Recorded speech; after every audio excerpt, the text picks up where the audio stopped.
I will call the Joint Government Oversight and Public Service Committee meeting of July 17th to order. First item is Pledge of Allegiance. To the flag of the United States of America and to the republic for which it stands, one nation, under God, indivisible, with liberty and justice for all. Next item on the agenda is adoption of the agenda. Romano adopts the agenda. Support Van Sickle. I have a motion by Commissioner Romano, supported by Commissioner Perna. Any discussion on the agenda? Seeing none, please vote.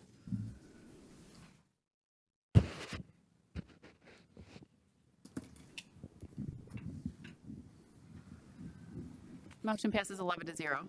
Thank you. Next item is approval of meeting minutes from Joint Health and Human Services and Government Oversight Committee dated June 8th, 2023, and Public Service Committee minutes dated June 12th, 2023. Motions in order. Support. I have a motion by Commissioner Kraft, supported by Commissioner Van Sickle. Any discussion on the meeting minutes? Seeing none, please vote.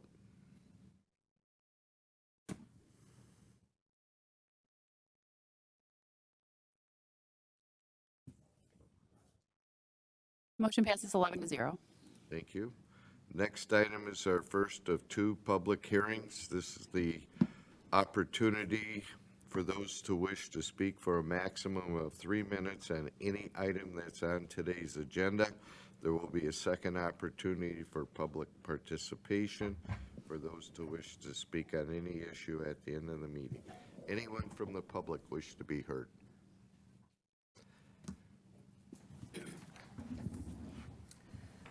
Dear County of Macomb Committee and board members, my name is Anita Sabanovich. I'm the president of the Bosnian American community here in Detroit.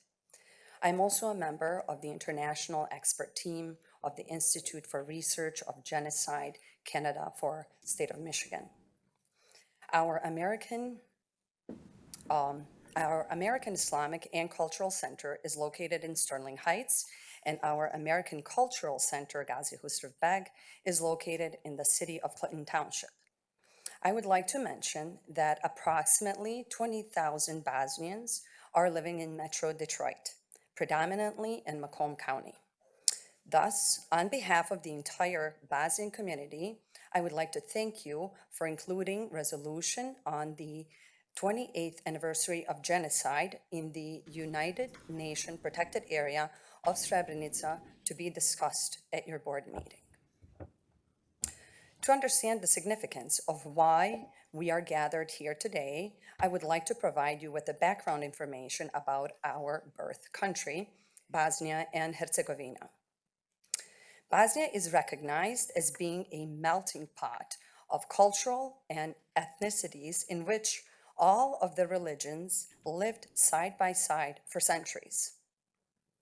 This is reflected by the fact that the capital city, Sarajevo, is known for being the Jerusalem of Europe, as the only European city to have a mosque, Catholic church, Orthodox church, and a synagogue in the same neighborhood.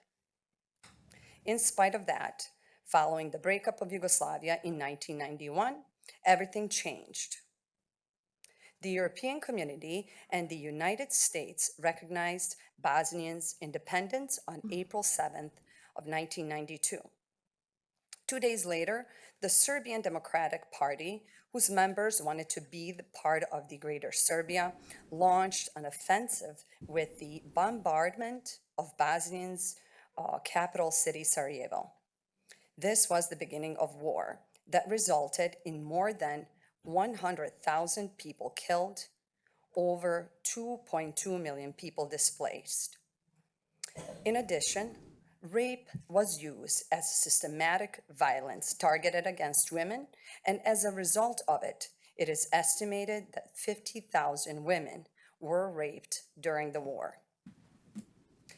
The war culminated in July of 1995, when more than 8,000 Bosniaks were slaughtered within a week in Srebrenica city and neighboring villages by the Serbian army. The aggression in Bosnia lasted for full 3 years, from April 1992 till December 1995. The war ended on December 14 in 1995 when the Dayton Accords were signed. The International Criminal Tribunal for former Yugoslavia, established in 1993, is the first international criminal tribunal to enter conviction for rape as a form of torture and for sexual enslavement as crime against humanity, as well as the first international tribunal based in Europe to pass convictions for rape as a crime against humanity. Ma'am, could you please conclude your remarks? Conclude. Yes. It's a 3-minute Well- time limit. We're past on the time. I can forward this letter to you. And quickly, in 2004 or 2005, the United States and the House of Representatives passed resolution acknowledging the genocide. And in 2007, international courts have also acknowledged it. We do have 5 cities and 2 counties that have proclaimed July 11th as the Remembrance Day of Srebrenica. And just quickly here, so why is this so important to us to gain this proclamation for July 11th to be the Srebrenica Remembrance Day? Not only for the Bosnian community here in Michigan, throughout the entire diaspora. Not only this proclamation is important to us, it is also important for the survival of Bosnia and Herzegovina as an independent country. And why? Because in the world that we live today, regardless of international court rulings, there are still people and individuals, as well as institutions and governments, who deny genocide in Bosnia. And supporting this would help us in furthering our country. I think that will then conclude. I certainly hope that you will be able to approve this and move us to the next Thank meeting. you very much for Thank your you. remarks. Anyone else from the public wish to be heard? Hi, my name is Therese Robel. I'm the chairman of the Macomb County Veterans Commission. I'm here to ask that you reappoint Wayne Fetty and Gary Purcell to the commission. We're a diverse group. We work very well together to provide for the veterans in this county. We were recently voted the veteran-friendly county in the state. I ask that you keep our cohesive group together so we can continue to support Macomb County veterans. Thank you. Thank you. Anyone else from the public wish to be heard?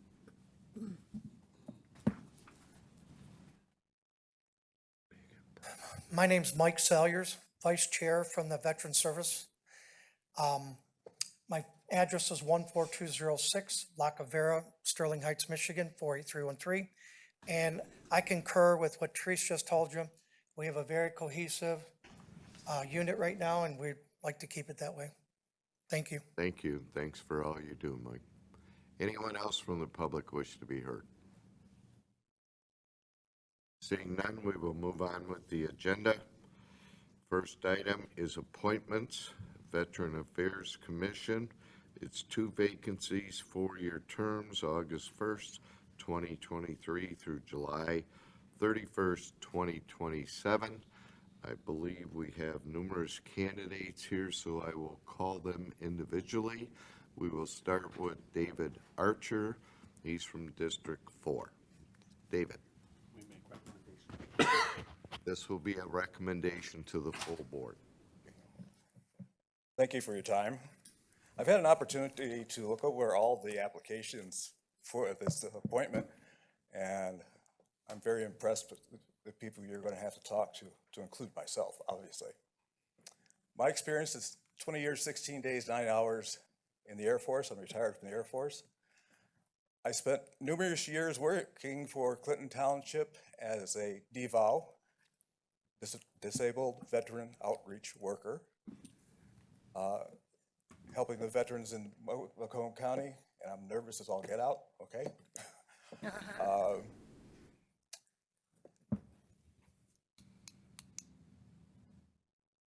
I still work with all those vets still. Even though I've been working as a blue coat in this building for 12 years, they still keep in contact with me with questions and opportunities that I can help them with. I don't have the current regulations and things that they have to deal with, but I do know the people to refer them to, like Laura Reyes.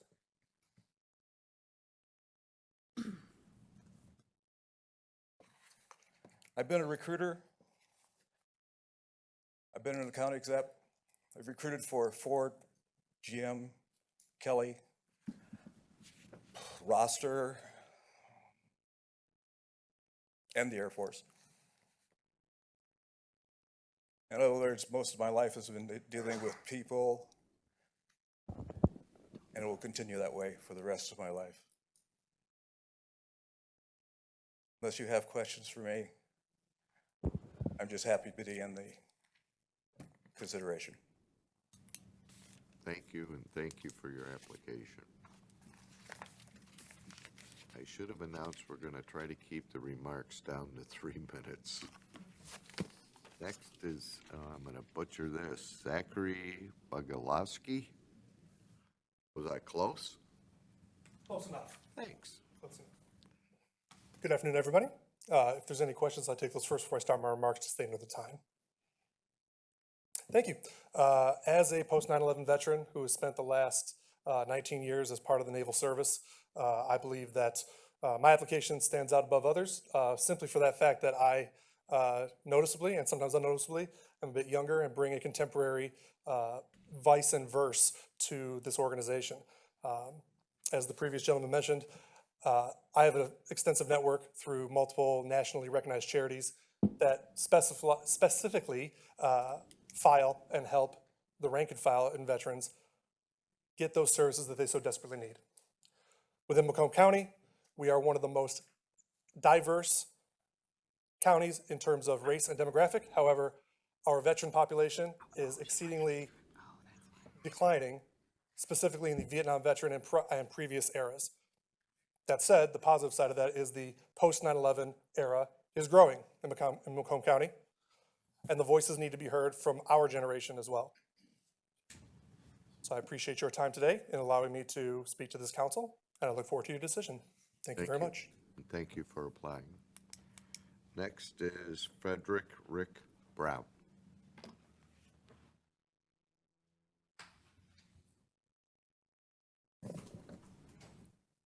Good afternoon, everyone. My name is Frederick Brown. I was born and raised in Flint, Michigan. I retired from the Department of the Army July 30th of 2022, so almost a year. I retired after 38 years of service. I spent 9 years active duty in the Army as a finance specialist. When I got out of the Army in 1992, 6 months later, I started working for the Army as a Department of the Army civilian in accounting. So I had a total of 38 years of federal service. I ended up retiring because of medical reasons. I am also 100% total and permanent disabled vet. Just recently moved back to Michigan 2 years ago, live in Macomb Township. And after spending a year being retired, I think it's time for me to find some activities to get involved in. And I would love to do something to help and assist some of the veterans here in Macomb County. My work experience provided outstanding customer service in the finance and accounting arena. So I've researched regulations, worked with customers, internal, external customers, doing whatever I can to get them the assistance that they need. So please consider me for one of the vacancies, and thank you for your time. Thank you, and thank you for your application. Next is Lorenzo Childs. Nope. John Codron.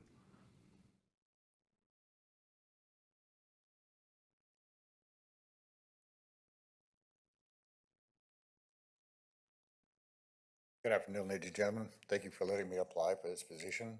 I'm retired from Clinton Township Building Department. I was a superintendent for 23 years. I retired due to illness. I have a cystic heart disease and from when I was in the service. I'm a disabled veteran, and I feel really great, actually. So I'd like to apply for this position, and I'd like to be able to try and give back to the community if I can with my experience. I don't have much besides building, but I worked for your organization and also not sure what you'll have me do, but certainly try hard. If there's any questions, I'd be happy to answer them. Thank you, and thank you for your Thank you so much. application. Next is Wayne Fetty.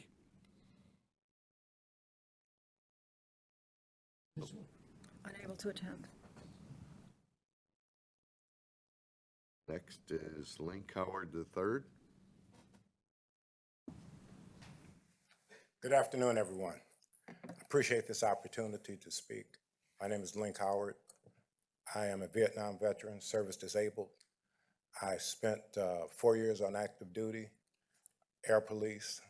After that, I spent the next 28 years working for the federal government, the Department of Defense, and law enforcement and equal employment opportunity. In 1997, I retired from that. I started my own business in 2003. 20 years later, we're still in business. We provide food service and cleaning for hospitals and veterans home, to include the Veterans Home in Chesterfield, Michigan. I've been a pastor for the last 37 years, so I have a wealth of knowledge, skills, and ability that I believe can continue to help this committee to have the synergy that it has now. I just welcome the opportunity. I have a passion for serving veterans, and I look forward to being a part of doing anything I can to improve the quality of life for veterans. I was on the committee for the National Veterans Business Development Council, and I also serve on the Veterans Committee at the Detroit Athletic Club. Thank you for your time and for your consideration. Thank you, and thank you for your application. Next is Robert Slavko.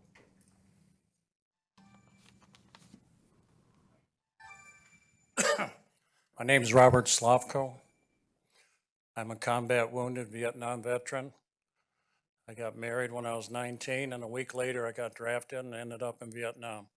I came back. I worked for the city of Warren for 39 years. The first 17 I worked on a garbage truck. In the last 12, I was director of public service. Sanitation was one of the 8 divisions I oversaw for 12 years.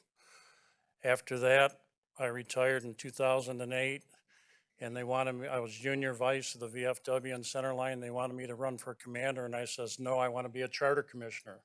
So I ran for charter commissioner. I won by 39 votes. And I served the charter. I wrote the commission, or the charter. And then I went back to be a commander. I was commander of the VFW post for 8 years. And then I ended up over at the Bruce post. Now I serve at the Bruce post. I'm not an officer, but I cook all the perch and I cook all the shrimp, and we serve 600 dinners a night. So I'm a hard worker, and I'm here to work for you. If you need me, I'm here. I don't have nothing to do but golf. I'd be glad to serve you. Thank you. Thank you, Bob. Thanks for your application. Next is Robert Nathan Tolbert.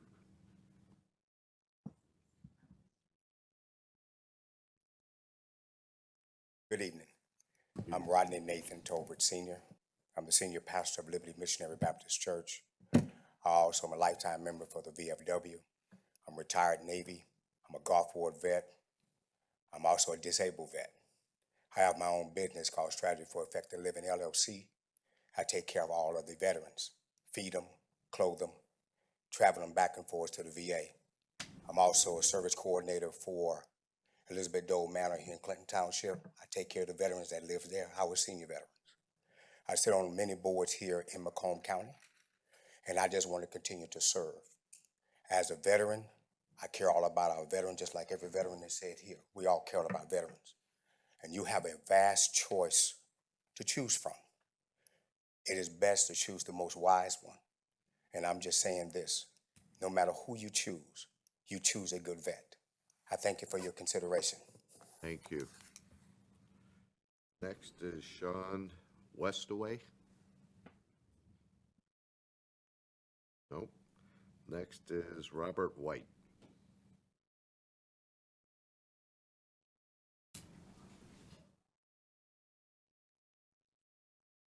Good afternoon, Board.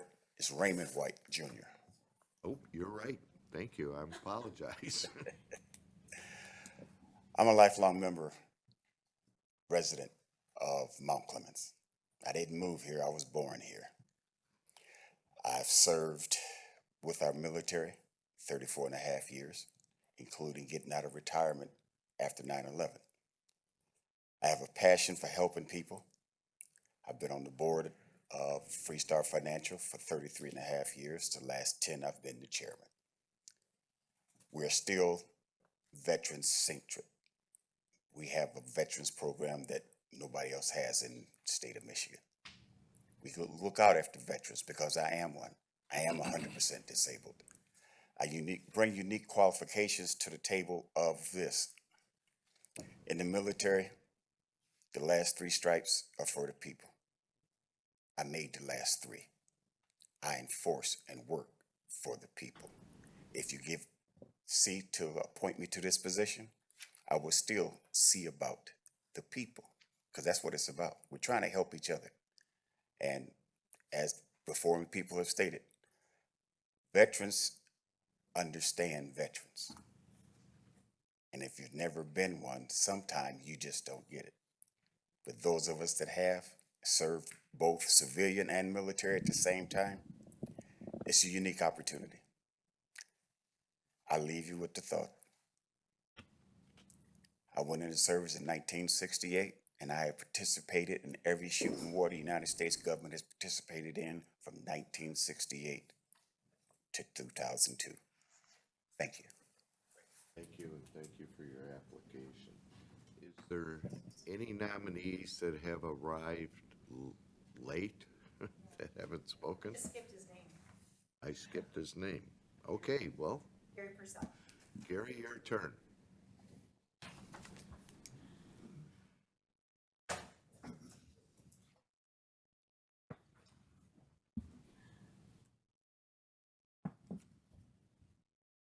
Good afternoon. My name is Gary Purcell. I live at 23829 Sellers Drive, Macomb Township, Michigan. I've been on the Veterans Committee since last July and been honored to serve with my fellow commissioners, helping make Macomb County the most veteran-friendly county in the state of Michigan. Without a doubt it is. We've worked very hard on this, passing the millage and other things. Our commission is always there to help veterans in this county, either through help, listening, or direction. My deployment in the armed services was in 1966. I was drafted from the city of East Detroit. I spent 2 years, 13 months in Vietnam. It is near and dear to my heart that me and Pat Daniels and many of us knew that we had to fight for what we had coming. Agent Orange wasn't even a word back then. We fought, we've made things better together as veterans. I ask that you look at my reappointment because I'm honored not only to serve my fellow brothers and sisters in this county, but to honor all veterans, because a veteran is a veteran no matter where and when he served, whether it's overseas, combat, or whatever. They all need help. I am the president of the Vietnam Veterans of America, Chapter 154, and needless to say, we're the best veterans outfit in this county. We do more every day, 5 days a week with our food pantry and other things. I'm a member of the VFW that I've been since 1968.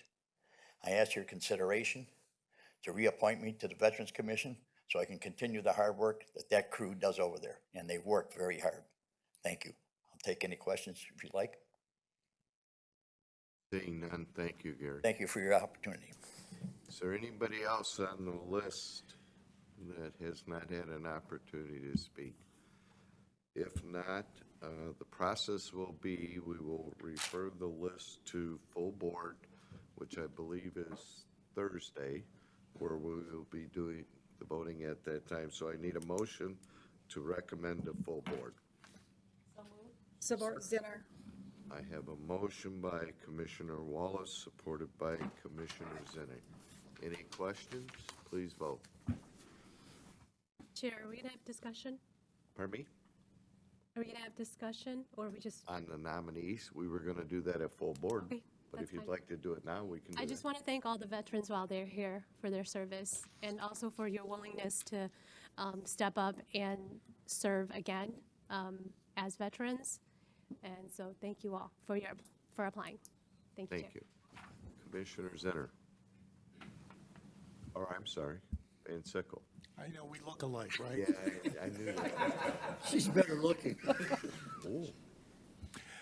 I would also like to thank the veterans that are here, and quite honestly, you've made it very difficult because there are so many excellent candidates for these two positions. Thank you for volunteering and putting forth the effort to do that. Chair Brown. Thank you. I want to echo the comments for the other commissioners. We have many excellent candidates. Thank you all for your service, your willingness to step forward. And you step forward right now in your own ways, in your own communities, helping a veteran, regardless of whether you're on any board or not. And we appreciate that. And look forward to the Veterans Commission being more engaging in delegating more responsibilities and involve more of these applicants in the operations of the committee itself. Certainly, there's subcommittees that are available that can be done to help support the initiatives that go on. And it may be there are, I'm just not aware of it. I've only been around 30 years, but I am not aware of that the committees put out subgroups to help out take advantage of the veteran pool that's come to us every couple of years for appointments to help them serve their veteran community. So we'll talk about it afterwards, but it just dawns on me that with so many good applicants, we don't want to let any of you go. We need you involved in some way. So looking forward to setting that up and seeing where it goes. Thank you. Thank you, Mr. Chairman. Thank you, Chair. Commissioner Romano, did you wish to speak? If I may, all I want to do is, and I'm sure the commissioners will agree with me, let's all give them a round of applause. Yes. They deserve Yes. it. Thank you.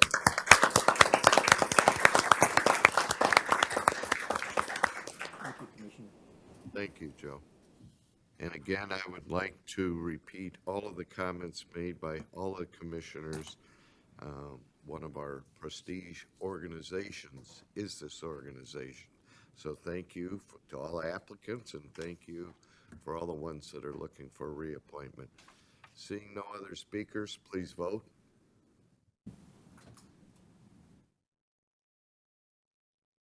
Motion passes 12-0. Thank you. Next item is the executive appointment with board concurrence for the Macomb Orchard Trail Commission. One vacancy, term indefinite. Indefinitive. Could be doing this forever. Yeah. I have. It's a big commitment. Chairman Brown's been doing it for 40 years, so look out. We have one nominee, Sylvia Grott. So I need a motion to refer that to full board. Motion to move to full board. Move report. To move to full board. We're all stumbling today. Motion by Commissioner Lucido, supported by Commissioner, it is Van Sickle, right? Yes. Yes. Okay. Any discussion on the motion? Seeing none, please vote.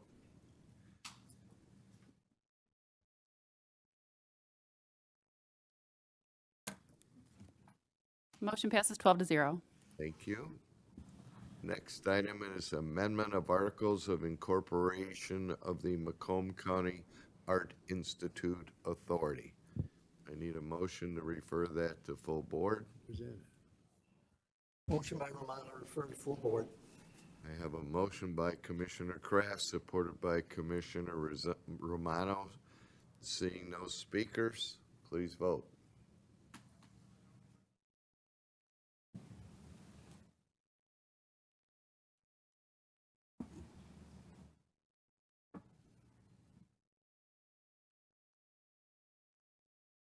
Motion passes 12-0. Thank you.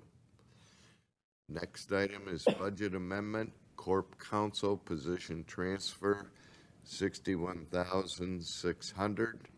I need a motion to refer that to full board. So move, Van Sickle. Support Zinner. Motion by Commissioner Van Sickle, supported by Commissioner Zinner. Frank, would you like to speak to the issue? Should say Corp Counsel. Assistant Corp Counsel. Actually, Okay, that too. I'm retired and part-time, remember? I came in for this. I wasn't, I was just gonna handle one item, but John got tied up. But when I started at Corporation Counsel in 1997, the risk manager was in our office. And then what happened is during some reorganization later on, they were moved to finance. And now we're just asking that they be put back in Corp Counsel. Finance is in support of this. Where'd Steve go? He's right behind you. Hiding Ah. So finance is in support of this, and it's just a technical, the risk manager's position involves a lot. We work closely with the risk manager on handling claims and things like that. I think there's some issues that have come up where it's come to this board where we're negotiating claims with the risk manager's office. So we just think it would be, and we also have insurance experts to help us with negotiating with the insurance companies, so that's be less of an interest of the risk manager. So in light of the changes in the nature of the position and that, we're asking that the board approve this budget amendment to include the risk, to move the risk manager's position to our office. This is just the partial end of the year, and then next year, the full budget would be in the Corporation Counsel office. Thank you. Seeing no speakers, please vote.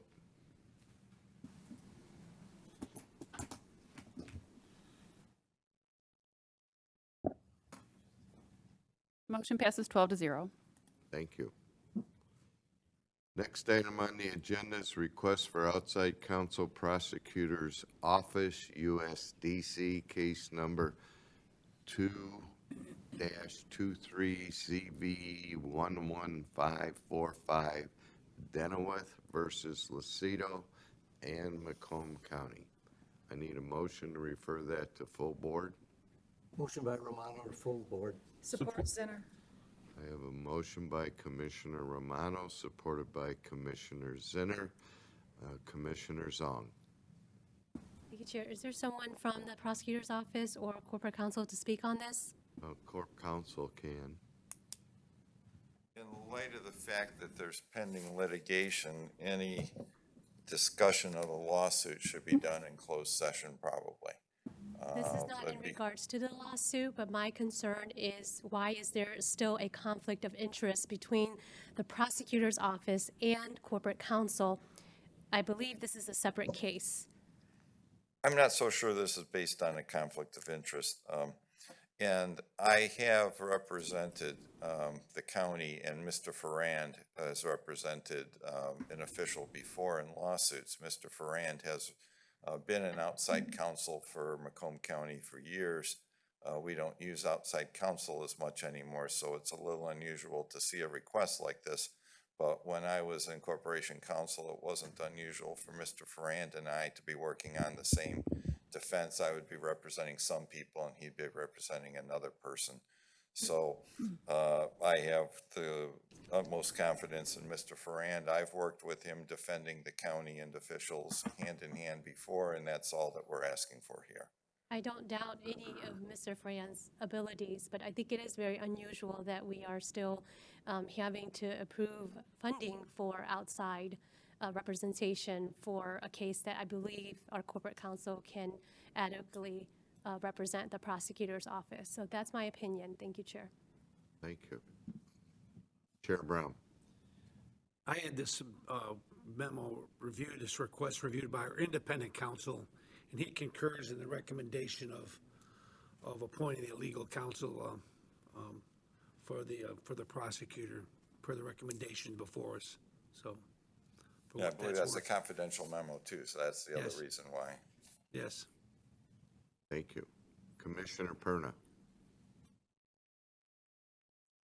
Corporation Counsel just said this is a confidential matter that would have to be discussed in closed session. If we discuss the details of the case, we just talked about a potential conflict, and all I discussed was the general procedures that we've used in the past. Like I've been with Corporation Counsel since 1997, been a lawyer for 38 years. I used to represent Sterling Heights and with O'Reilly's office, and it's the same everywhere. I mean, this happens where it's not unusual to have a case where in-house corporation counsel represents one party and another party gets represented by a different attorney. We're very comfortable with Mr. Ferrand, and as I've said before, I've worked with Mr. Ferrand as co-counsel on cases before. But before this goes to full board, can't we find out some of the details of this particular case? Yes, the complaint is a public record. But the memo is confidential. I don't know if that's been shared with the committee members, but. Frank, talk into the mic, please. Okay. Yes, if you want a copy of the complaint, we can forward a copy of the complaint to you. It's public record. You can't speak on it? It's public I record. can't give you opinions on it. I'm not asking for an opinion. The minute I start talking about it, they're going to ask about opinions. If we talk about the issues in that goes into closed session. Historically, anytime there's a pending case, we go into closed session to discuss it. What you're looking for is approval of the attorney. That's exactly right. When we used to do this more often in the past, it would be an open session because it would just be appoint the attorney, we'd recommend it, the board would appoint, and then we would give opinions in closed session subsequent to that. But the complaint itself, if we were to receive a copy of that, that's not confidential, that's public record. And Yes. that would explain the basis of the case. Is that correct? Well, but to understand the complaint, we need to interpret it, discuss it, and that's where we would go into closed session. Right. I can, Sure. I can make arrangements, wish to the board to have a closed session to discuss it at a future meeting Before the full board? before Thursday. I think it needs to be explained what this case is all about and how is it brought. Sure, we can, we'll make arrangements. All right, thank you. Seeing no other speakers, please vote.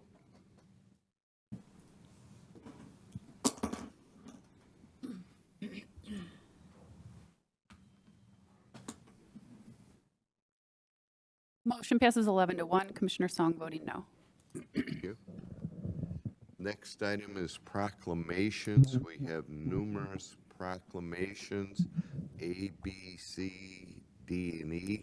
I would like to take them all as one, and then if one of the commissioners would like to speak to one individually, we will do that. I'll make the motion to receive all A through E. I have a motion by Commissioner Romano, supported by Commissioner Wallace. Is there anyone that would like to speak on Proclamation A? Don't feel, Commissioner Zong. Not on Proclamation A, sir. Oh, okay, thank you. Then we will, well, I'll just leave that open. Then we will move to B. Anyone wish to speak on B? I'll speak to that Thursday, Chair. Thank you. Then we will move to C. Anyone wish to speak on C? Yes, I'd like to. Now I got you. Thank you, Chair. Okay. And I also want to wish the Dodge Park Coney Island happy 20th anniversary. I'd like to thank Anita, the Bosnian president, for being here today, and the community as well, and sharing a little bit of the history about the Bosnian people with us and the importance of us recognizing the 28th anniversary. We do wish that we had been able to pass this in June, but with the way our board meetings were set up this month, I do apologize that we missed out on that. And hopefully next year we will be a little bit more prepared so that we will have something for you on July 11th. Personally, for me, is very important because as a refugee of war, I've always advocated for those that have been displaced or persecuted for whatever reasons. And so I just want to thank you for your advocacy and for sharing with us your story. Thank you, Chair. Thank you. Any other speakers?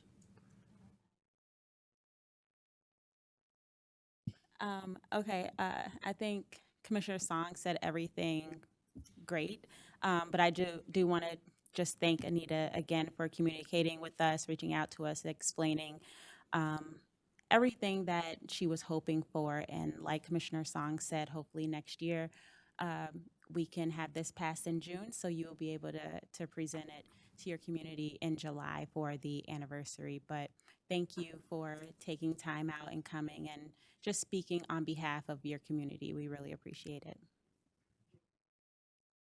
Thank you. Anyone else? We will move to, Oh, Chair, can I just make a statement? sure, if you'd like to. Thank you.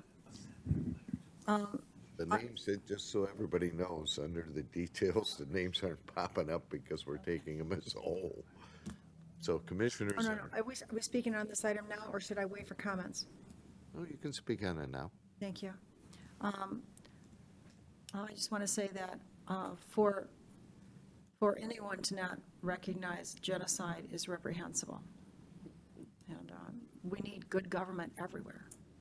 Whether we get that or not depends on people wanting freedom, and I am sorry for the situation that it happened. Thank you. Thank you. Anyone else? No. If Would you like can me to pass just that, leave this yes. past that? If you give it to Kyle. Adrian has got it. Okay, where was I? Proclamation D, I will speak on that at the full board meeting. Proclamation E, you wish to speak on that? No, okay. Then we have a motion support to refer all proclamations to full board. Please vote.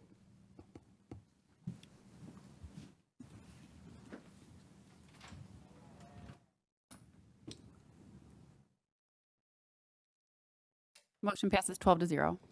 Thank you. That concludes the Government Oversight Committee meeting. Next is Public Service Committee. Thank you, Mr. Hall. Item number 10, A, Market Grove Support Detroit Regional Partnership, Vicki Rosinski, Director in Maureen. Motion to receive and file. So moved. Support. Thank you. My pleasure, Jim. All in favor? Please vote. Can we have discussion first?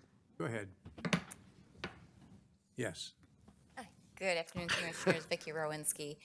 Today with us, we actually have two of our partners, our regional partners in Macomb County. One is Maureen Krause. She represents the Detroit Regional Partnership.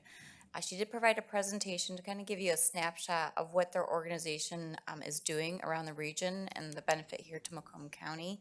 And then after Maureen, we've got Tom Kelly. He is the executive over at Automation Alley, providing some updates on what is happening within their world as well.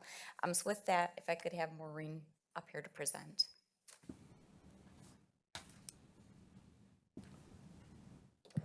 Thank you, Vicki, and good afternoon, everyone. I just want to start with a point of personal privilege. I was born and raised in Macomb County and had my first job in economic development in Macomb County. So it is especially meaningful for me to be here today and to present to you all of the things that we are working on together to make Macomb County a better place for its residents. So with that,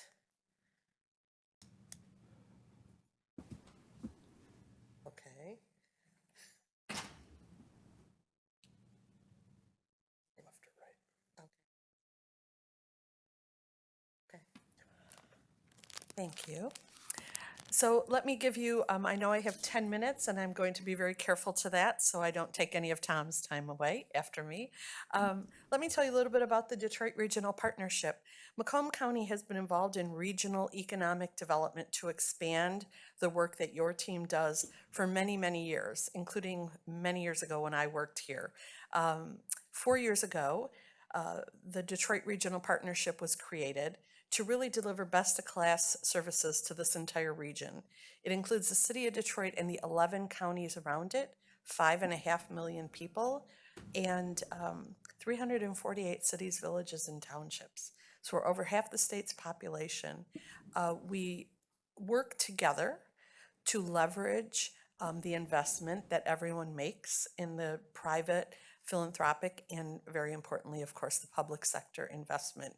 By combining our resources, we are much more impactful together.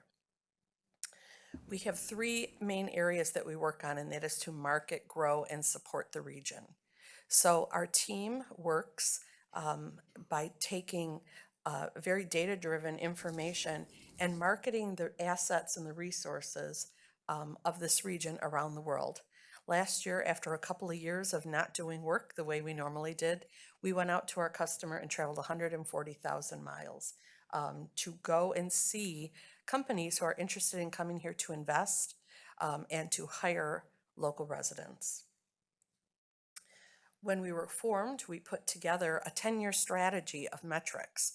So you can see on the bottom, having an impact on 50,000 additional new jobs, 12,000 pathway jobs, which are jobs that do not require a college degree, but have a livable wage, benefits, and a path to success. $10 billion in new investment and $2 billion in new payroll. So these are the areas that we evaluate ourselves on and report out metrics to every quarter. We report them out to our public partners, Vicki and her team, as well as our board, and I will say County Executive Hackle is a member of our board of directors. Our lane is business attraction. Economic development has very many different ways to operate, including small business support, business retention, which is always the foundation, and job training. We are focused primarily on business attraction because it is a more expensive and long-term proposition to do the work. So once again, going back to how can we best leverage resources and do this work together as opposed to every individual community going out and trying to tell their story. I know you'll all get a copy of this presentation, so I'm not going to read all of these slides, but these are some of the wins that we've had in Macomb County through the past couple of years. And, you know, we believe that every job is important to the person who gets it. Not every project is a mega project. I can tell you that our sweet spot right now is around 100 to 200 jobs for projects. So I know the big mega projects get all the attention. Quite frankly, I don't think we'll see a mega project in the Tri-County area because of the land requirements for it, even though we have workforce. But really, we look at projects that have meaningful new technology, new sort of add value to our manufacturing and our business base in the community. We work on pipeline all the time. Right now, we have about 200 companies in our pipeline, and this is something, again, that we review with our public partners about 6 times a year. Who are we looking at? Who are we talking to, and what are their needs? In general, I can tell you that 70% of our pipeline right now is in the electric vehicle mobility space, hydrogen, batteries. It's just been consistent for over a year. If you had asked me 2 years ago to describe what hydrogen meant to the automotive industry, I don't think I could articulate that. Not sure I could do that in great detail, but this is a quickly changing part of our very foundational automotive industry, and we're certainly seeing the activity coming from that. We are working on quite a few projects right now with the Macomb County team. I think it's important to note that our role is to bring in opportunities to our local partners. We don't go any further unless our local partners say that it's a project they're interested in. So there are occasions when our communities say, you know what, it doesn't work for us. We don't want this type of project. And we respect that because there will never be success if there's any type of forced situation. When we look at the pipeline, drivers right now are talent. That is driver 1, 2, and 3, the right type of talent, and then real estate. And I'll talk to you a little bit about what we're doing on that. But one of our solutions to make sure that we don't get too far down the road with companies is when we look at real estate, when we look at sites, we also heat map talent over that, because it doesn't make sense to put a project in a community that doesn't have a talent within a drivable radius to fulfill what that company needs. So we make sure that we use a lot of data to help companies choose the right locations. Niagara Bottling is one of our most recent successes in Macomb County in Shelby Township at 23 and Hayes, which is a little ironic because I think the first project I did in Macomb County when I worked here was the first project to ever locate on 23 Mile Road. I'm not going to date myself totally, but there was nothing out there back when we did that project, but it looks a little differently today. And once again, a good project with above average wages that we were happy to work with Vicki and her team to bring to success here. A couple of initiatives I want to share with you quickly. One is something that we were awarded last year under the Economic Development Administration's Build Back Better Regional Challenge. We convene 140 partners from around the region to talk about what can we do to best accelerate our economy that is strategic, that is based on a cluster-based strategy to really move our region ahead. We chose mobility, and it was one of 21 proposals accepted in the country out of over 540 applications, which is bringing $53.5 million to our region. Not to my budget, that would be terrific, but it's not to my budget. It's really spread throughout the region. And this is to ensure that our small and medium-sized companies, that our talent, and that our entrepreneurs do not get lost in this shift from internal combustion engine to electric vehicle, to be able to embrace mobility beyond. We all lived through 2009 when we saw what happened to so many of our supply chain that didn't have the resources, didn't have the capacity to survive. We want to make sure that doesn't happen again. We want to make sure that our talent has the skills for the jobs of this future. So our Global Epicenter of Mobility program is underway, and that is just what it's going to do. Make sure that we remain the leader, not just in the state, not just in the country, but really in the world, in the mobility space. In putting together our application, we discovered we had over 400 assets in this region already to support the mobility industry. We want to make sure that the small business in Mount Clemens or the entrepreneur in Warren has access to those assets. So that's really the gist of the work that we're doing there. There are different components of it. Like I said, you can see 6 different areas that are getting the funding. We took existing programs and we're looking to expand them. If it's a program in Ann Arbor, we want to make sure that Macomb County businesses and residents have access to it. So it really is to expand access and once again, make sure that we keep up with this change in our economy and our business community right now.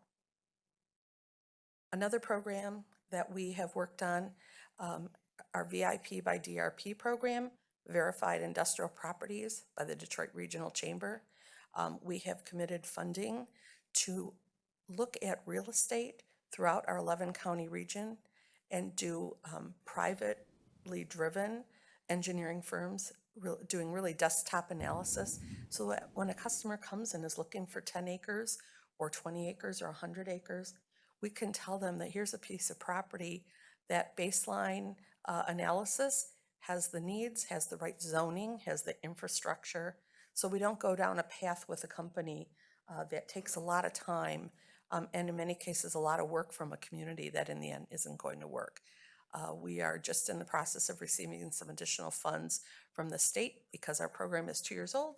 It's further ahead than any other one in the state. And we're going to make sure that the Detroit region, including of course Macomb County, has sites that are ready to go with proper information. And let's see, this is a lot more detail than I'm going to talk about on the process, but it's a very, very well thought out process to ensure that it's not just a piece of dirt that looks like a good site, but one that has the attributes to be available for companies who are moving pretty quick lately when they come to us and they're looking for real estate. So this program has already won one award several months ago, and maybe there'll be another announcement in the next 2 months about an additional award for these efforts. Once again, with our local partners, they're engaged with us every step of the way. So a couple of things, speaking of our Verified Industrial Property Program, we've worked very closely with Macomb County on your really forward-looking effort to figure out what's next for the Ford Romeo plant. We've been on the committee calls. We did an assessment of the property for Macomb County's use as they look at who they're talking to about that property. It is very unusual for a community to take these actions, to be so proactive in looking at something that's coming down. I know that Chair Brown is also on this committee with us, but it's really important to be thinking that far ahead so that when an opportunity comes up, we're not backpedaling, but we're actually ready for it. So I've been really pleased to serve on that committee and help Macomb with a lot of the, detail and data that they need for that site. We are part of a group called Economic Development Leaders for Michigan, representing you with a very small group of people that are really the boots on the ground voice in Lansing. We're not lobbyists, but we're really just telling, here's what we're hearing from our customer.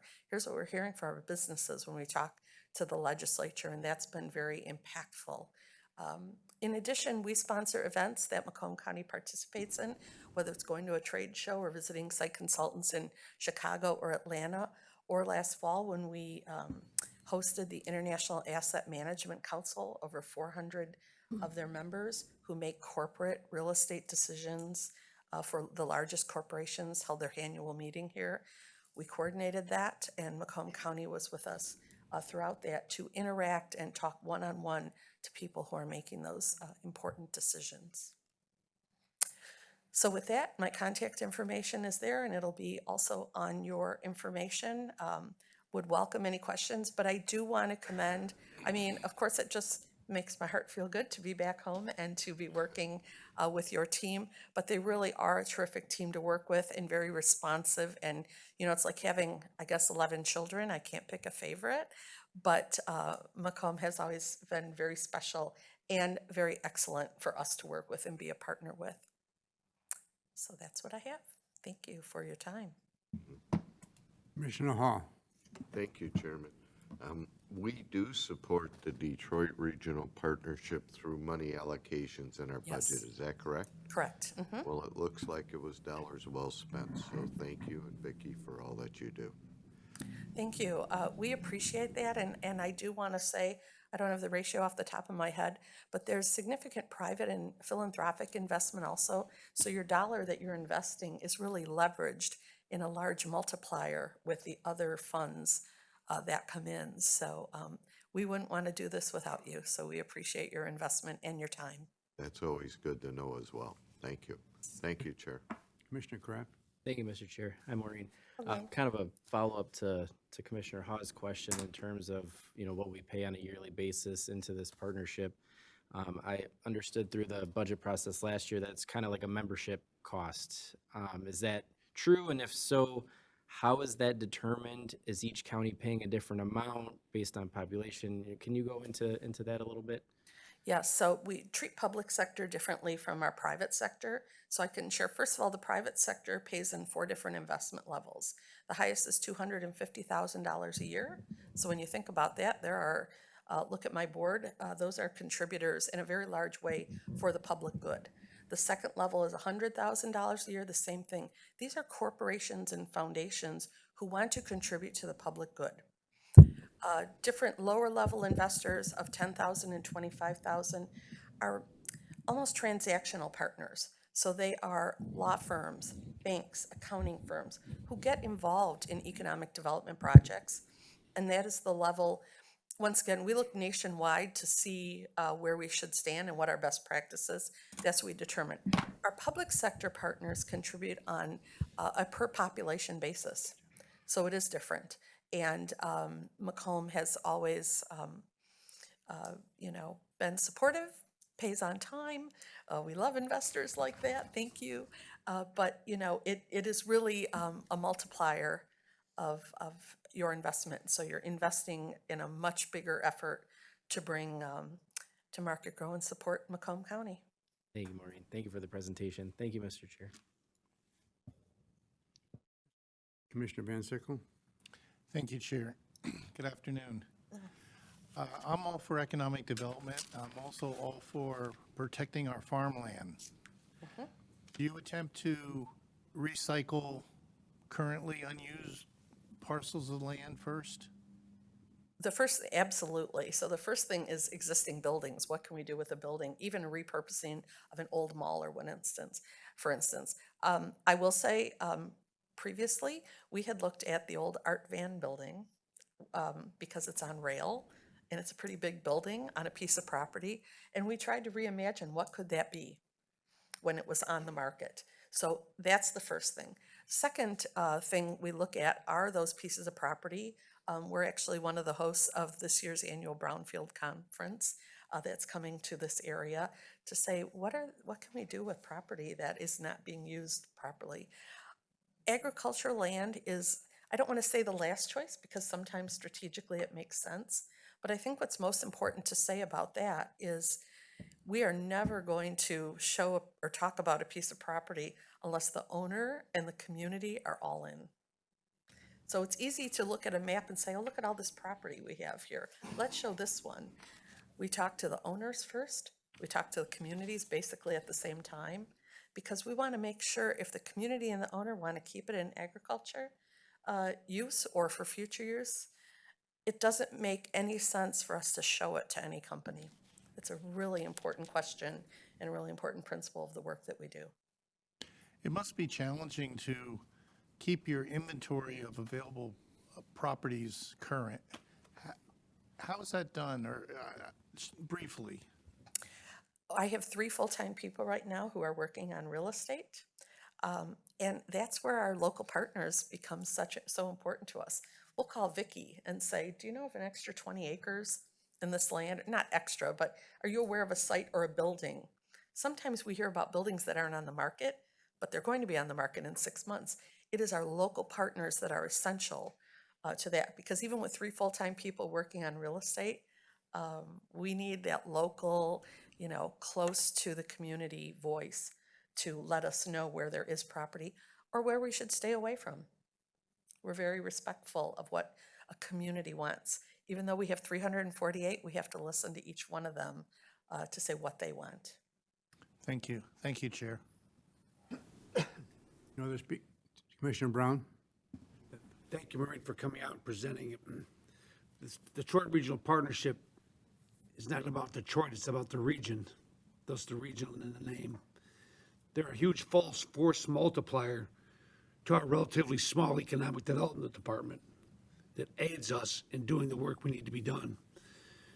Their work, from my personal experience working with Romeo with the Romeo Ford engine plant, brought immense resources and reach that we didn't have the ability to do or had the staff to do. And they're a real advantage. And they're worth the money we've been paying for our dues, and redevelopment's key. I mean, looking for big brownfield, open, new virgin territory is good, but we got a lot of property in this county that needs to be redeveloped. And they're with us helping our economic development team redevelop those communities so that we can put people to work in all the places in the county. So I want to thank you for coming out, and thank you for your good work. Welcome. No other speakers, please vote.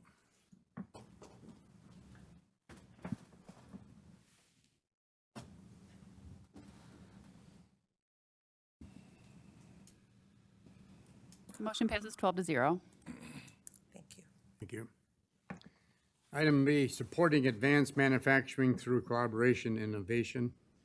Tom Kelly.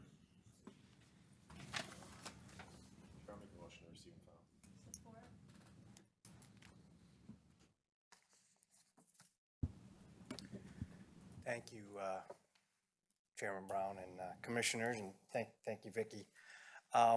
So I'm Tom Kelly. I'm the CEO of Automation Alley. You guys know Automation Alley. You've been a member, and we've been partners since 2000. I haven't been there that long. I came in 2016. If you recall, the last time I was here, we talked about how Automation Alley focused in 2016 on becoming Michigan's Industry 4.0 Knowledge Center. And Industry 4.0 are all those technologies like artificial intelligence, 3D printing, collaborative robotics, all this digitization that's happening to manufacturing. And it's creating great risk for our communities. And if you look at Oakland, Macomb, Wayne, we have an outsized, disproportionate economic dependence on manufacturing. I think that's a good thing, but it also creates a lot of risk because manufacturing, like all other industries, is going through a fundamental shift from physical production to digital production that ultimately culminates in a physical product. We have assets, trillions of dollars of assets that we have built up over 100 years tied to Industry 2.0. We created Industry 2.0. That was Henry Ford and the assembly line that defined a whole new industry called Industry 2.0. 3.0 was computers and robotics. We still dominated that because you needed the Industry 2.0 technologies to have computers and robotics create the economies of scale. And so Michigan prospered all through that time. We're at a point now where Industry 4.0 brings great opportunity but great risk. What we do is we help small manufacturers who do not have the capacity, either the time or the background, to understand the computerized side of the world, the artificial intelligence, the 3D printing, the robotics. We provide that knowledge. Think of us as a library where you can come and get the information that you need. Macomb has 1,600 small manufacturers. 230 of them are members of Automation Alley. And we use your dollars with us, with our dollars, to help educate them so that they're not fearful of this change. Because if there's one thing I want you to remember from my presentation today, it's that we lived in Michigan for the last 20 years, and all we did was watch manufacturing move away because we weren't a low cost. We were a high value economy. We weren't a low cost. And so China and Mexico sort of hurt us badly as manufacturing sourced all around the world. Digitization is going to change that equation. And when you marry digitization, which is a competitive advantage to high value production, when you marry it with the geopolitics that's occurring around the world, where people want to question the kind of supply chains they built all over the world, Michigan has never been in a better opportunity to begin to see these jobs come back. And you're seeing that. Every article after article after article is talking about reshoring to America. But now the problem we have, and why Automation Alley exists today, is that we're not in competition with China anymore. We're in competition with Georgia, with Tennessee, with Texas, with all these places that have tons of land where you can just say, you know what, I don't want to go through this whole process of trying to change the culture of what we have. I'm just going to go blue field it somewhere and build a whole new culture around digitization. We kind of witnessed that with Ford and Blue Oval City, where they said, you know, it's a lot easier to just go down and get that land and rebuild the supply chain in a completely digital way. Automation Alley is here to make sure that does not happen. So that's what we do together. We try and help smalls because the bigs, we can't affect the bigs. They're going to go wherever the mega site gives them the credits for. But if you build a cohesive, strong, small community in manufacturing that understands digitization, that's the tipping point. Then the big can't move because it's captive to the smalls that actually understand how to use 3D printing and how to use collaborative robotics. The last thing I'll say is we did a project with Macomb County called Project Diamond, and it was in partnership with Oakland County as well.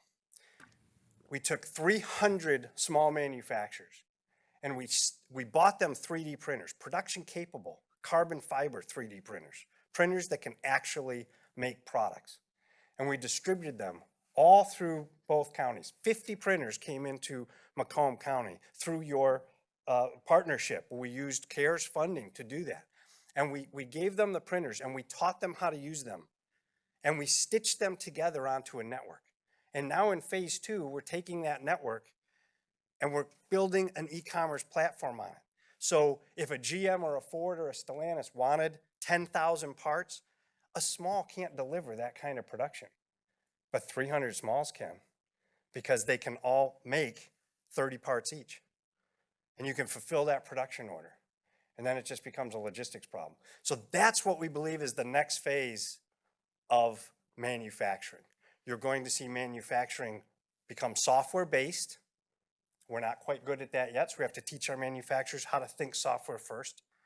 It's going to go 3D printing, because 3D printing is faster It allows you to iterate on the product immediately, and I'm losing everything here. And it allows you to lightweight things because you're not tied to the CNC machine anymore.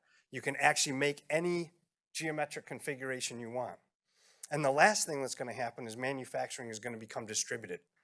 You used to have to build great big mega sites that Maureen talks about because you had to have all your machines under one roof so that you could take a raw material on one end and you could work on it station by station by station by station all the way through until you got a finished product. Today, they're printing 3D rockets in a footprint the size of this room right here. And they just built a 3D printer, built it all up in one go. You don't need space anymore, you need digitization. So this is what we try and do, and that's what Project Diamond is intended to do, is to make sure that we are prepared for how manufacturing will be, not based on manufacturing the way it was. So my presentation was really for receive and file. I wanted to speak to you today about why we do what we do at Automation Alley and why we are in such a tight partnership with Macomb County, because we have 1,600 smalls that need to not be fearful of the future. And I'll tell you, if I look around manufacturing around Michigan, we have 12,000 manufacturers. This is anecdotal, but I bet 8,000 of them are scared and just looking to retire. And that's a terrible outcome. If we allow a manufacturer to just close their doors and retire and not sell the business to their employees or sell it to the next station because nobody knows digitization, then we have missed a generational opportunity and we will pay dearly for it. That's what Automation Alley does. Let's make sure that these guys have the confidence to stay in this fight because it's finally coming back to us. It's finally coming. We've waited 20 years, an entire generation, for manufacturing to be in a position where Michigan can add value. And today we can. But we have to give our manufacturers the confidence to do that. So I'll take questions and thank you for your time very much. Any questions? Speakers? No speakers. No speakers, please vote.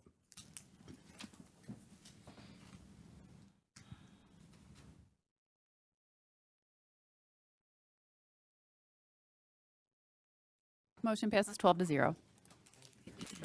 Thank you.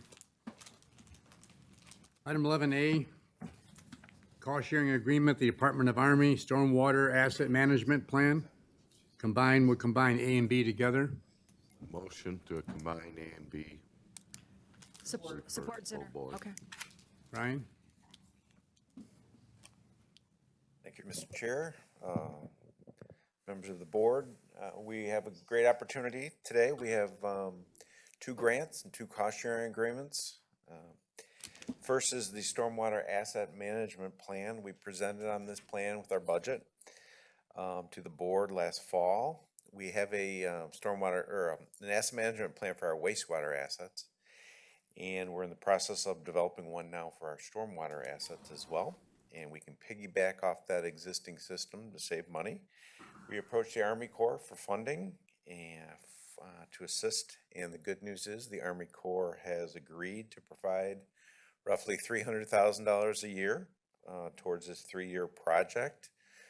Good news also is it's a little bit more than what we had assumed in our budget, so we'll be coming $200,000 under budget. And the first step then is a cost-sharing agreement with them for the first year, and then we'll come back to the board with subsequent cost-sharing agreements as well as approval of the project contracts. The second is the water quality sampling program.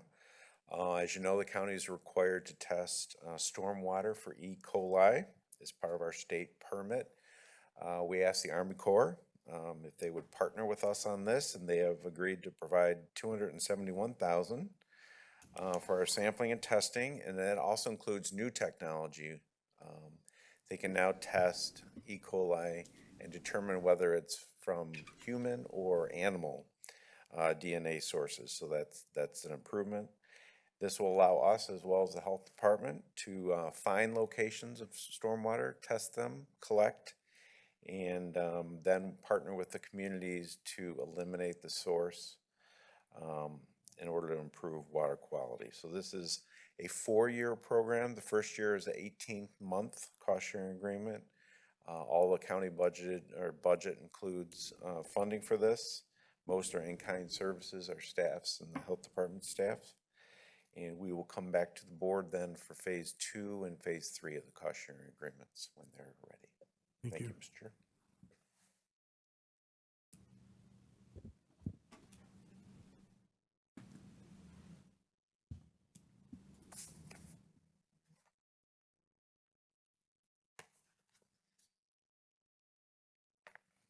Commissioner Romano.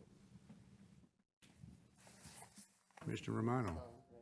Thank you, Chair. You know, Brian, I just want to commend you, Candace, your entire staff. You know, you guys, there's that old cliche about seek and you shall find, ask and sometimes it's returned to you. And you guys are always out there looking for grants, looking for ways to save the county money by virtue of partnering. Here's a good example of it, by partnering with other federal government to help subsidize some of the money that we look and need for the stuff that you do. And I just want to commend you. I think it's a great example to other departments that they should also utilize, that it's out there. All you have to do is ask. That's all I have. Thank you, Chair. Thank you, Commissioner. Commissioner Zinner? Thank you, Chair. I've had many citizens contact me in regard to the water situation on the shores and in Harrison. And they want the problem solved. We've got several different areas, several problems, and sometimes they with the grant that we have now that's being utilized for 2 years, they say, well, can't we have the money from it? And I say, well, the money would cover one house, 1 yard in this area. This study is going to solve the problem, hopefully for the lake in that area that they're studying. They're studying several areas. And I said, and I explained that, and they go, well, I understand. And then there are 2 areas that people will respond to after that. One is, I wish you could help me with my property, or a business with the property. Yes, of course you would understand that, and I understand it.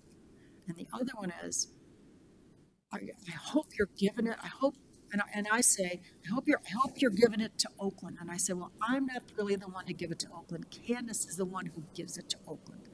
So, but you have to have information for that. You have to have. There are steps to be taken.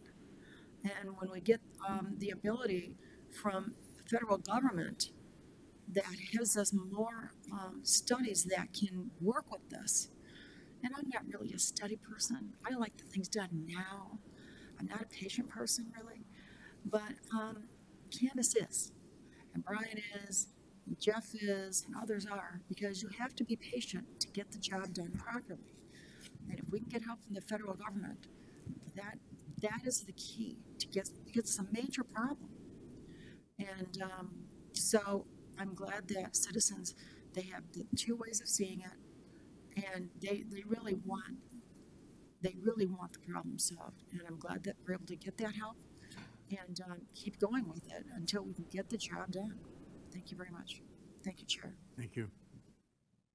No other commissioners? Please vote.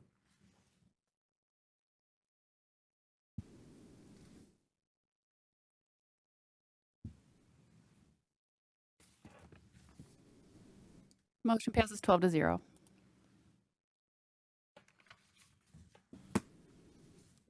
Next, item 11C, I'd like to combine C, D, E, F, G, H, I, J, K, L, M, N, P, Q to Z. Motion to refer. So moved. Support. Brian. Good afternoon, Commissioners. And I can either take one each by itself or just answer any questions if somebody has a question on either one of them, however your purview would be.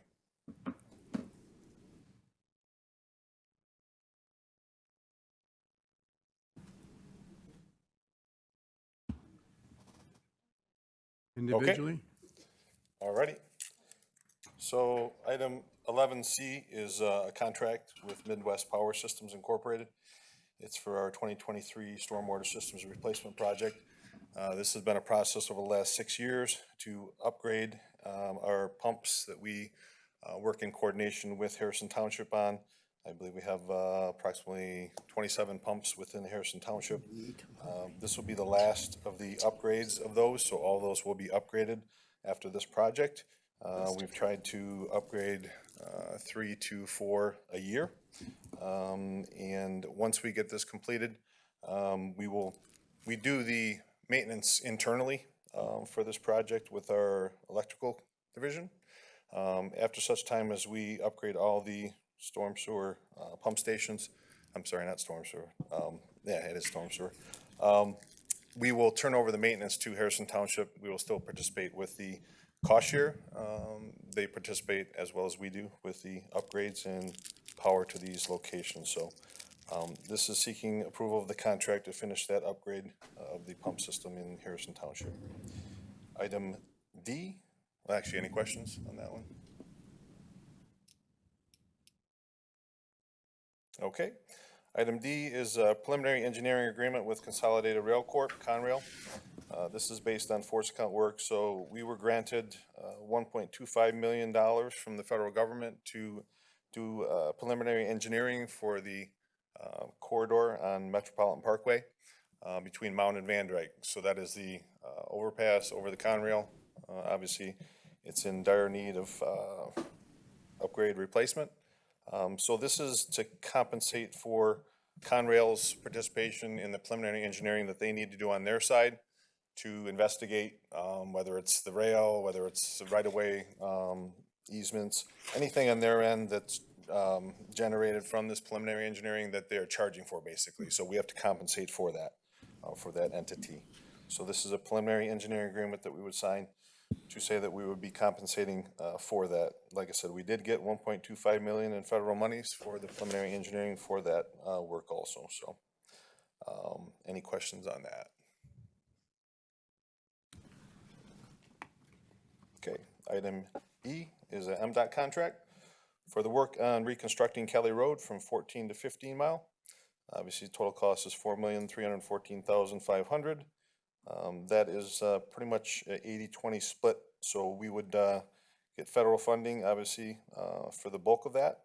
The remaining 20% would be split between us and the cities of Roseville and Fraser.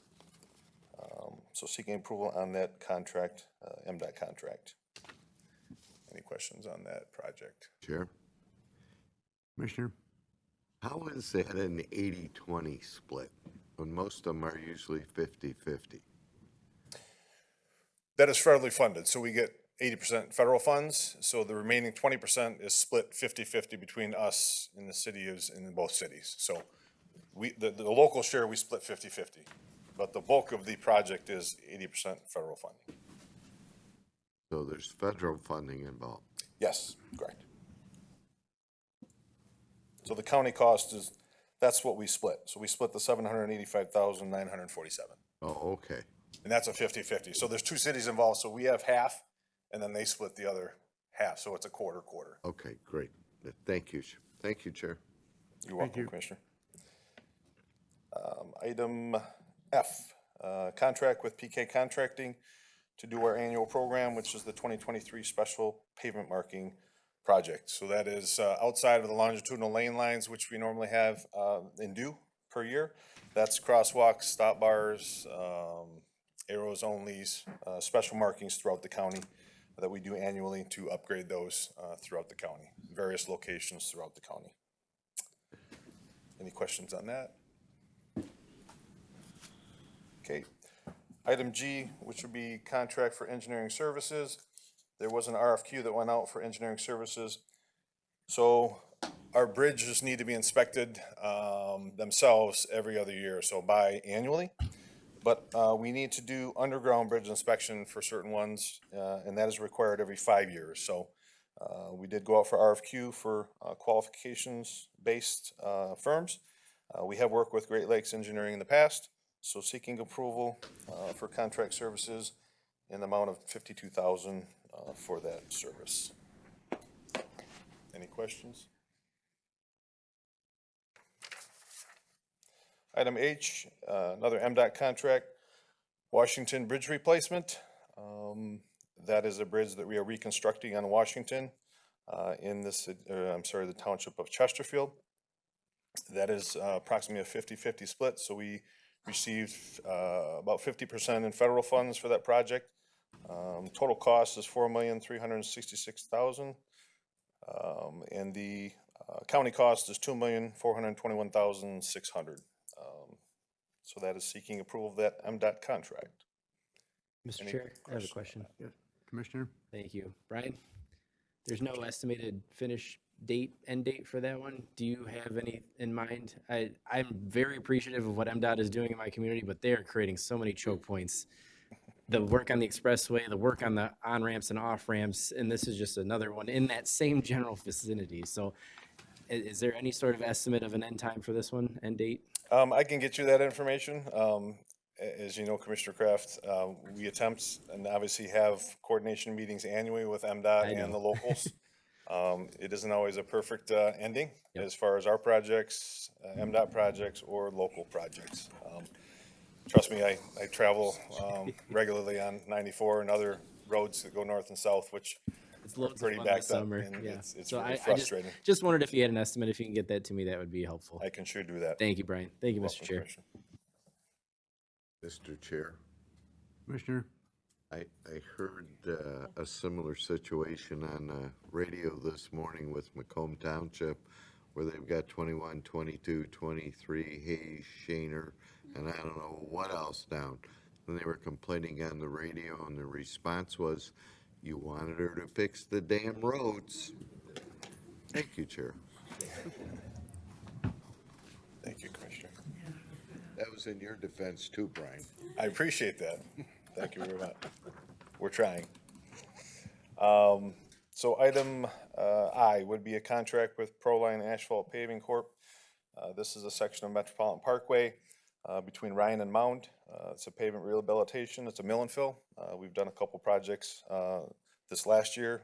This will be the kind of last main project to finish out that corridor for the worst portions of it. So seeking approval of the contract with Proline Asphalt in the amount of $3,988,718. That is a local agency project, so that is 50-50 with us in the city of Sterling Heights. Any questions on that? All right. Next would be item J, also a contract with Proline Asphalt Paving Corp. Section of Van Dyke and Campground Roundabout. That is once again a local agency project, so it'd be a 50-50 cost share and split with Washington Township. That is a $1,964,197.10 project, and splitting that half would be our share, and then half would be Washington Township. That is the proposed roundabout at the intersection of Van Dyke and Campground to improve the configuration, safety, and flow of traffic in that location and vicinity. Any questions on that? Commissioner Brown? Thank you. Thank you. I had a question. One of the residents, avid biker, raised questions about the roundabout design and accommodate the Orchard Trail that's near there. He said something about some type of Dutch roundabout, that some type of style that would accommodate that, because the way the bikers apparently look at the trail, I don't know, but he had some concern about that. If you, that was forwarded, he spoke to your department. I don't know if anybody has looked at that. It's a good project. Everyone wants it to go. It's just a question of just the design. I can check with our design engineer. I know they've been looking at that, working on that for quite some time now. As far as pedestrian traffic or bicycle traffic as it relates to the trail. I know the Macomb Orchard Trail kind of comes north of that intersection, cuts across, and then it's on the west side of the roundabout as it's coming just kind of across. tricky. This roundabout's going to help, but it's just wanted to raise the concern with you. And I'm doing it publicly so that you know it, and I'm glad you know about it. So I can get you additional information on that once I speak with our design engineer as far as accommodations for the trail. but it's a good project, and I'm glad it's going. Thank you. It will definitely resolve a lot of the issues, the way that campground kind of comes into on an angle to Van Dyke. It'll square up that intersection and make it more efficient and safer for vehicle traffic for sure. The stagecoaches can get through there a little bit easier now in that rural community that I live in, so I appreciate that. Thank For you. sure, Commissioner. Thank you. So we have item K, cost share agreement with Washington Township for this particular project. Once again, it's a 50-50 local agency project, 50% us, 50% Washington Township. So seeking approval on the cost share agreement with Washington Township. Any questions? Okay. Item L would be a quitclaim deed, road easement document. This is a community partnership coordination with Henry Ford Macomb Hospital Corp. Obviously, this was ran through Corp Counsel also as far as the details behind this. Basically, the Henry Ford Hospital was looking at making improvements to their campus with additional renovations and new construction. They had approached us as far as taking control of Commons Drive, which is adjacent to their campus and runs through it. And in lieu of that, they wanted to take control of that, but build another separate road just to the east of there, on the east side of their campus, that would run north and south parallel to Commons. It is a brand new road, and they are looking to turn that over to us in replacement of Commons, which is obviously a lot older, has some disrepair to it as the age of it shows. So we're looking at getting basically a new road that we are going to certify under our program and basically swap roads with them. So we're getting a brand new road and giving them the road as Commons Drive sits right now. Like I said, working in community partnership with the Henry Ford Hospital with this process. So I guess anything in detail, I could refer to Corporation Counsel, but would there be any questions on this? Thank you. Commissioner Van Sickle. Thank you. Hi, Brian. Good morning, good afternoon, Commissioner. Is Henry Ford contracting out the building of the new road? Yes, they had already contracted out. It's actually built and complete. So this is just the final of, getting the paperwork to transfer Commons to them and accept partnership. Before we accept it, was the road built to the specifications that we would have built the road to? That is correct. That was supervised by our permits department and Okay. was built to our specifications and standards, correct? Okay, great. Yes. Thank you. You're Thank you, welcome, Chair. Commissioner. Okay. And last item is item M, contract with Davy Tree Expert Company. This is a portion of the Innovate Mound landscaping project. This was broken out to give a little bit more leeway as far as what we want to see in the landscaping plan between us, City of Sterling Heights, and City of Warren. So this is a 50-50 split. So we would have 50% of the overall cost, and the cities, both cities would have the other 50% share of that contract. As you know, we didn't get 100% funding like we wanted to through the infra grant. We wanted 60% funding, and we got about 45%. And obviously through certain avenues, we were able to get additional funding for that funding gap. However, it wasn't completely closed. So this is a project that we're going to be splitting with the cities for the landscaping. So we're going to do the north half landscaping this year. Obviously, the pavement is complete on the north half. They're finishing the pavement on the south half this year. So landscaping will be completed as part of this project next year and wrapped up next year. So seeking approval of a contract for Davy Tree Expert in the amount of $3,784,643.52. Any questions? Commissioner Van Sickle. Thank you, Chair. So is this for the 10 miles of Innovate Mound or the 5 miles of the first section? This is for the entire 9-mile section from 696 to M59. Okay. That's a lot of money per mile. Restoration isn't as cheap as you'd think. It's not just a simple, it's not just a simple topsoil and seed and fertilize. Is that going to include any kind of irrigation system? No irrigation system, no. It is not the purview of the Department of Roads to participate in irrigation systems of this nature. That's something that we don't typically get involved with in any of our projects.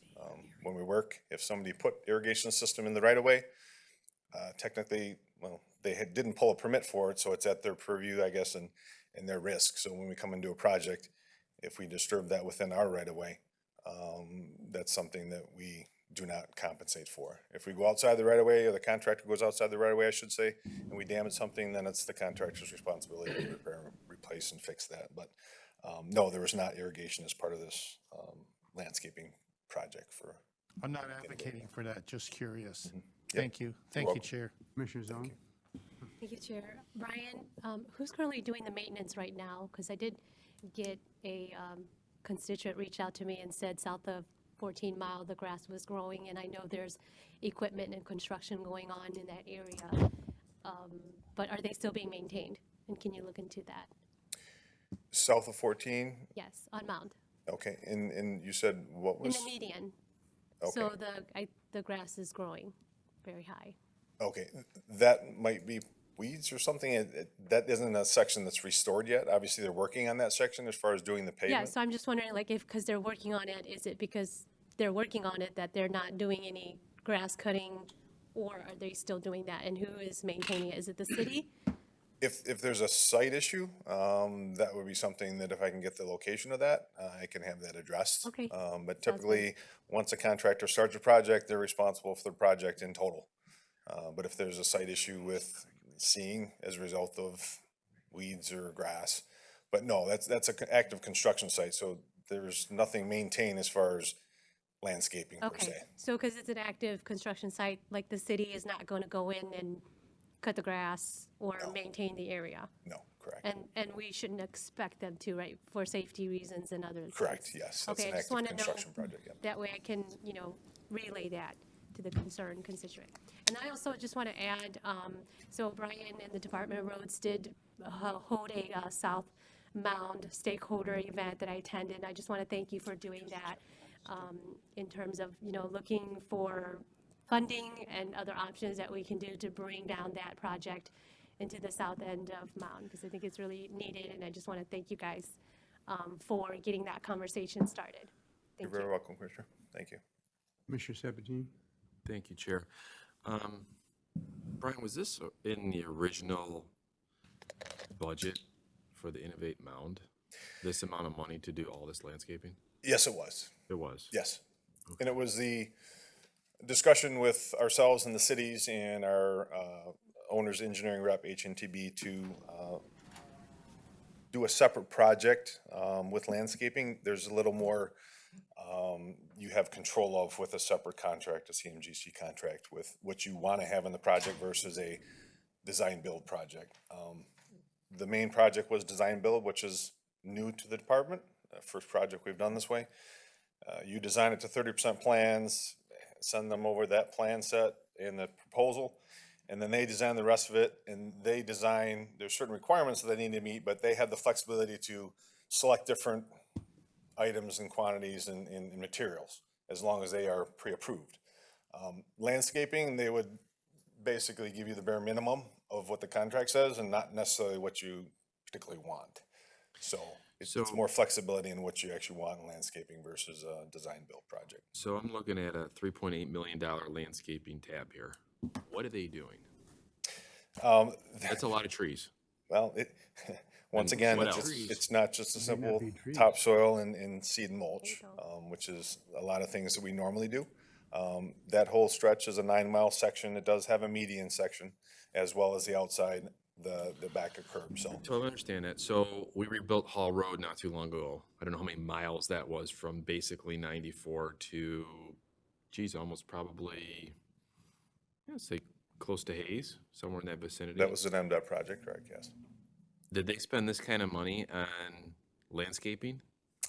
I would probably say it's pretty comparable. I don't know their exact numbers, but once again. I'm just trying to compare apples to apples here, because I've never seen a landscaping project this large on our agenda. And that's the only reason I'm asking. If it was in the budget, it's warranted based on what they need and what they want. Obviously, we're paying half of the total, but it just seems like a lot of money for landscaping, and not knowing exactly what they're doing. makes me kind of question why I'm supporting something that I don't have the details on. So if we could get more details on this, that would be great before full board on Thursday. I would greatly appreciate that. Sure, I can surely send additional information as far as what's involved. But yes, once again, this was budgeted for, and it is, obviously, we wouldn't move forward with anything as a department that we thought was unwarranted or out of the way as far as pricing. So there is a lot of area to cover outside the pavement, which is all the entire median areas and all the area out, back of curb to sidewalk and path. So. Okay. If we could see the detail, that'd be great. I just, Sure can, seems Commissioner. like a big number. Yep. Thank you, Chair. Thank you, Commissioner. Thank you, Brian. Brian, a question. When they do the repairs or the improvement on the seeding, fertilizer, dirt, and when they damage it because they forgot to put the drain in or they forgot to move it someplace, who pays for that additional recovery or repair for that? Is that in the budget?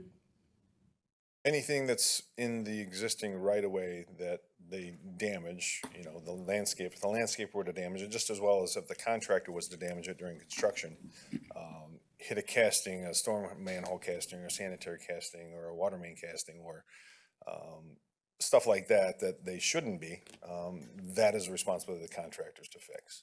I've noticed on Mound Road, between 12 and maybe 14, 13 Mile Road, they'll put down the mesh, they'll landscape it, and then a week later, they got bulldozers going over it again to repair something. So is that, Well, when they're in an active construction zone in construction projects per Eagle, they can't leave disturbed earth. They have to stabilize it. So a lot of times they can't leave, if they grade an area and disturb an area, they can't just leave it for weeks or months upon a time. They actually have to put either mulch or mulch blanket on it to stabilize it so that when it rains on it, it doesn't erode it into the catch basins and into the natural waterways. So that is a temporary measure that's required by the contractor to stabilize the grade. Even though it's not a finished grade, they have to stabilize the earth that they disturb so it doesn't erode into the natural waterways of the state. so some of those are, you say, are probably temporary. Yes, yes. All of it is temporary. They're working on the north half this year, so that will be a permanent landscaping application. The stuff to the south is a temporary measure for the time being. All right, thank you. You're welcome, Commissioner. Commissioner Grott? Couple questions. How many bids did you have on that one? I believe we had the one on this one, yes. Why that was not posted again for rebid? In the To have a essence of, comparison. in the essence of time and the company that actually bid on it, that was something that we, as a entity, the Department of Roads in both cities and our engineering representative, discussed that as far as moving forward, being that we felt that that was a competitive bid, weren't getting overpriced, and I know there's a question on that, but once Yes, again, that's a lot of money. it is a lot of money. Landscaping is not cheap. Like I said, as a department, we work in that field and industry, and if we felt it was something that we're paying double, triple, whatever, we wouldn't have moved forward with it. Another question, this is out-of-state company, is that correct? Ohio? I believe so. I can double check on that and get information to you. That's out-of-state. Will they be using any local contractors to do the job? Typically, landscape contractors, they might get supplied by local suppliers, but they usually have the staff to do the work themselves. Will they be installing any street lights in that landscaping or no? No, the street lighting is separate. The street lighting is actually done by DTE Energy, as far as any street lighting. We have a contract with them to put street lighting on the corridor. It's just, that's not part of this contract. All right, thank you. Thank you, Mr. Commissioner. Chairman. Other speakers? Please, Commissioner Van Sickle? Thank you. To Commissioner Sabatini's point, where does the road construction and the landscaping end and pick up as far as like leveling and putting in the topsoil and just the grass, the sod? Is that part of the road construction or is that part of landscaping? The contractor out there, Dan's Excavating, and their subs, they have to get the grade prepared up to, if we have 3 or 4 inches of topsoil as part of our landscaping design, they have to get the grade outside the pavement to within, I think, half an inch of that grade, both in the median and in the right-of-way that's between the backer curb and the sidewalks or path. And on that each part of side. this landscaping will be bringing in topsoil, seeding, or sodding, whatever, and. That is correct, yes. As well as, see, when I was thinking landscaping, I was just thinking of bushes and trees, but it's gonna include the. It includes all the topsoil that they haul in grade that, to grade. And yes, it will include shrubs, bushes, trees, of that nature. But yes, the grade needs to be prepared to a certain elevation, per the design through the main contractor. And then this landscaping contractor comes in and does the, installation of the topsoil and all the grading of that, and then all the landscaping, items associated with that after that. And this will be done after all the other, including DTE, lighting, and everything else is done. Yes, so they would be currently working on the north half of the project, and then next year would be working on the south half, that they would complete the pavement this year on the south half. So then they would be able to come in and do the restoration next year on that south half. Thank you. Thank you, Thank you, Chair. Commissioner Zong? Thank you, Chair. Brian, this $3.7 million, this was a part of the 217 overall $1 million Innovate Mound project, correct? Yes, there was an allocation of restoration that was originally part of the estimate that we submitted. Once again, we didn't get the full 60% federal funds that we wanted, but in lieu of still including it, we pull it out so we could have more flexibility in items that we wanted versus not, versus the design build versus this type of contract. Got We it, had more thank you. control. Thank you, Chair. Thank you. No other speakers? Please vote.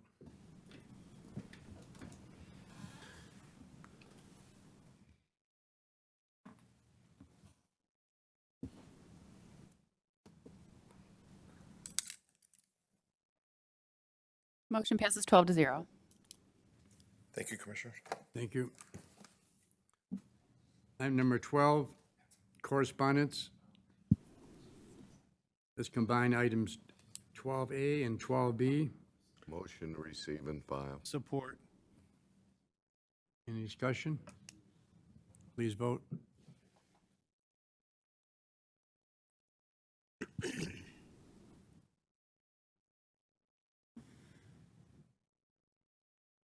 Item 13, public participation. I see nobody from the public, but if you're hiding, you have 3 minutes to speak.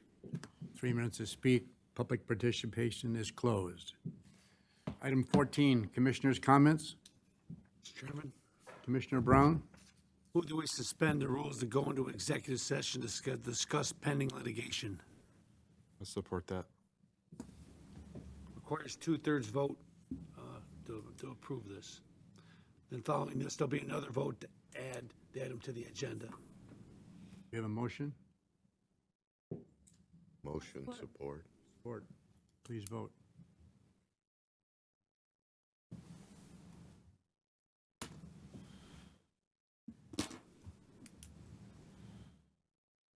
Then make a motion to go into executive session to discuss pending litigation. Closed session.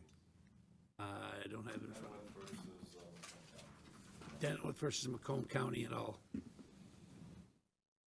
This is after commissioners' comments. Four.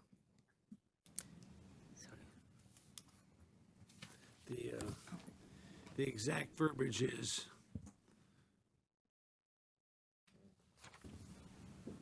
USDC case number 2:23-CV-11545, Deneweth versus Lucido and Macomb County. That'll be done after commissioners' comments. Okay, we're good. We have motion support. Okay. And we Call voted. vote. All in favor?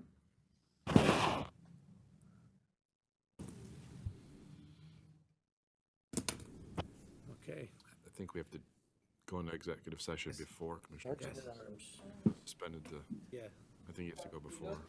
Been a long time since I've done this. Are we done with commissioners' comments? No. No. We're not done with commissioners' comments yet. I thought they said we were done. Yep. Okay. But we had Commissioner Brown. Was there anybody else? Commissioner Hawes up there. Yeah, I just wanted to point out for those that hadn't read it or seen it on social media, the clerk of Macomb Township received the award for Clerk of the Year in the state of Michigan for townships. Just so happens to be my daughter. And I I'm just very asked you, any connection there? None whatsoever. Thank you. You raised her well. I did show up. Any other commissioners? Under commissioner comments, Commissioner Romano? I just want to mention the yoga on the hill. We had a great time. I saw you there. Had more people show up this year than last year, and more people last year than the year before. And I just want to really congratulate our staff. They put it together. No muss, no fuss. It's seamless. Everybody looks like they had a great time. There were some prizes given out. They did the dog leg, the cow lick, the kitty cat. I don't know what else they did, but it was a lot of fun. And I'm looking forward, hopefully, to it next year. Thank you, Chair. Thank you. Did Joe do yoga? Yes, I did. Oh, yeah, he did that. Honestly, We God, won't I say did the what dog you leg. So did. proud of you. The Thank dog what? It's called the dog leg, cow lick, and the kitty cat. Touched his knees. Thank you, that's all I have. We won't say what he did. Any other commissioners? Commissioner Zong? Thank you, Chair. I just want to echo, we do have the best staff. So every year I host a road cleanup on 12 Mile. And this past May, when I went there, there was no trash can, or there's never been a trash receptacle. And so people who are waiting for the bus were actually using grocery bags to stuff their trash, and then they were tying it to the wires that were exposed in that shelter space. And so when I found that, and there were several bags, so 4 or 5 bags, I notified Kyle right away to contact Smart, and they came out and installed a new trash receptacle. And then last month, I saw another trash receptacle in a different stop area that was completely full, and the bin looked like it was broken, and I reached out again, and they got it fixed. And so if any of you guys are driving around in your districts and seeing that Smart is not keeping up with, or maybe it's the local town or city not keeping up with the bus stops, please let our staff know, because we are the direct line to Smart, and this is the least that we can do for our community. So I just want to share with all of you. Thank you. Thank you. Thank you. Good job. Supposed to do it, but they don't do it. Other commissioners? Down closed session. Lock the doors.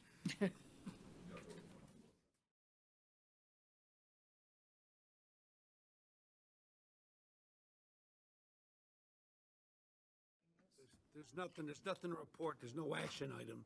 It was already referred to full board, so there's no action needed after this meeting. There's no action, right? Just gonna adjourn. Okay, motion to adjourn.